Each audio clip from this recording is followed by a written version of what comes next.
Gaza में एक बार फिर से भीषण जंग शुरू हो गई है। इजरायल की खुफिया रिपोर्ट में यह दावा किया गया है कि गाजा में, जी हां, गाजा में कम से कम 23,000 नए लड़ाकों को हमास ने युद्ध में उतार दिया है और यही वजह है कि इजरायली सेना और हमास के बीच खूनी गदर शुरू हो चुका है। मैं 24 घंटे के अंदर, सिर्फ 24 घंटे के अंदर ही इजरायली सेना ने पूरे गाजा में 34 से ज्यादा हवाई हमले कर दिए हैं।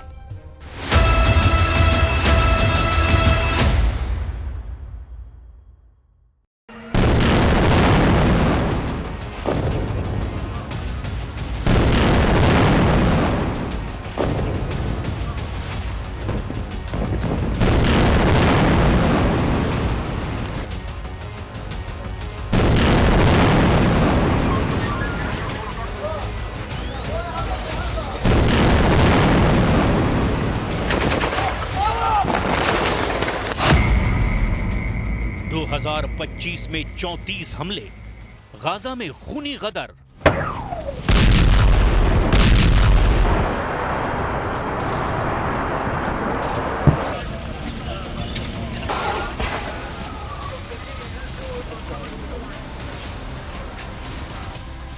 पूरी गाजा पट्टी इजरायली वायुसेना के भीषण हवाई हमलों से एक बार फिर खून से लथपथ हो गई है।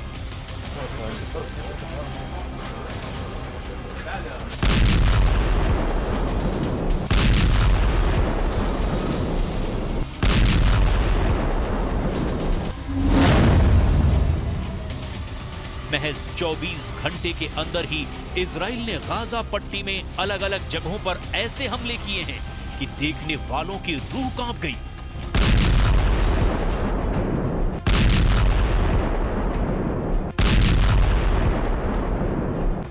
साल 2025 में इजराइल ने पूरे गाजा में ये ऐसे हमले किए जिसने एक बार फिर से हमास के लड़ाकों और उनके समर्थकों को तबाह करके रख दिया। जो खबरें अरब मीडिया से मिल रही हैं, उसके मुताबिक इजरायली वायुसेना ने हमास के सफाई के लिए बहुत बड़े पैमाने पर हवाई हमले अपने लड़ाकू विमानों से किए हैं।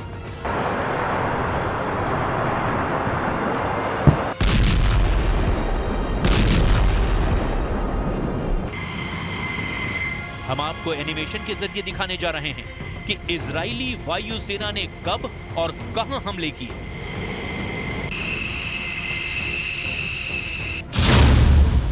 इजरायली मीडिया के मुताबिक गाजा पट्टी के अल मवासी में मौजूद एक टेंट शिविर में इजराइल के F-16 और F-35 जेट ने सीधे हवाई हमले किए।